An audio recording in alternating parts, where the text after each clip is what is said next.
তাদেরকে হুঁশিয়ার করে সাবধান করে বলে দিতে চাই, সাক্ষী প্রমাণ তথ্য উপাত্ত উপস্থাপন না করা পর্যন্ত আমাদের নেতার বিরুদ্ধে যদি কোনো কথা বলা হয় তাহলে ওই একটা কথা পায়ে দোলে দুমড়ে মুচড়ে একেবারে পদদলিত করে। আউযু বিল্লাহি সামিল আলিম মিনাশ শাইতানির রাজিম। বিসমিল্লাহির রহমানির রহিম। গুরদাসপুর উপজেলা বিএনপি অঙ্গ সংগঠনের উদ্যোগে আয়োজিত আজকের এই প্রতিবাদ সভা, বিক্ষোভ সভা, এনসিপির সঙ্গে আমাদের প্রতিদ্বন্দ্বিতা থাকতে পারে, কিন্তু এনসিপিকে কোনো কিছু বললে, কারণ এনসিপির ভূমিকা ছিল অগ্রণী ভূমিকা, স্বাধীনতা সার্বভৌমত্ব সুরক্ষা করার জন্য, গণতন্ত্র পুনঃপ্রতিষ্ঠিত করার জন্য তাদের অগ্রণী ভূমিকা ছিল, এটা অস্বীকার করা যায় না।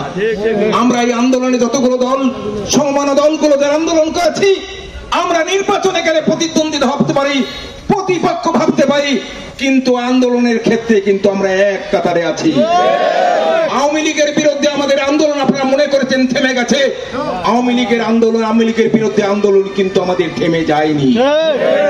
আওয়ামী লীগকে বাংলাদেশের জমিন থেকে সারা জীবনের জন্য উৎখাত না করা পর্যন্ত আমরা রাজপথ দখল করে নিয়েছি, রাজপথ থেকে আমরা বাড়ি ফিরে যাব না।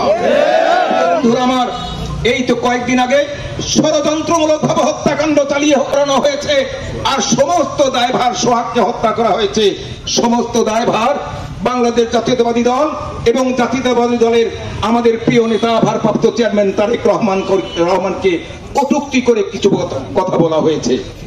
সেই কটূক্তির বিরুদ্ধেই মূলত আজকের আমাদের এই প্রতিবাদ সভা। যারা আমাদের নেতাকে নিয়ে কটূক্তি করতে চায় তাদেরকে হুঁশিয়ার করে সাবধান করে বলে দিতে চাই, সাক্ষী প্রমাণ তথ্য উপাত্ত উপস্থাপন না করা পর্যন্ত আমাদের নেতার বিরুদ্ধে যদি কোনো কথা বলা হয় তাহলে ওই একটা কথা পায়ে দোলে দুমড়ে মুচড়ে একেবারে পদদলিত করে। লক্ষ কোটি কোটি নেতা কর্মী বাংলাদেশে রেখে সেই নেতাকে নিয়ে যারা কটূক্তি করে তাদেরকে সাবধান করে দিতে চাই, যদি মিথ্যা কটূক্তি করেন তাহলে কিন্তু আপনাদের খবর আছে। তথ্য উপাত্ত আমাদের সামনে উপস্থাপন না করা পর্যন্ত আমাদের নেতাকে নিয়ে কোনো কথা বলতে দেব না। প্রিয় বন্ধুরা আমার, সজাগ থাকবেন। আন্দোলন থেকে আমরা সরে যাইনি, 17 বছর আন্দোলন করেছি, 17 বছরের এই আন্দোলন ধারাবাহিকভাবে থাকবে যতক্ষণ না পর্যন্ত ত্রয়োদশ জাতীয় সংসদ নির্বাচন অনুষ্ঠিত না হবে, যতক্ষণ না পর্যন্ত বাংলাদেশের 18 কোটি মানুষকে গণতান্ত্রিক সরকার আমরা উপহার না দিতে পারবো, ততক্ষণ পর্যন্ত আমাদের আন্দোলন চলবে।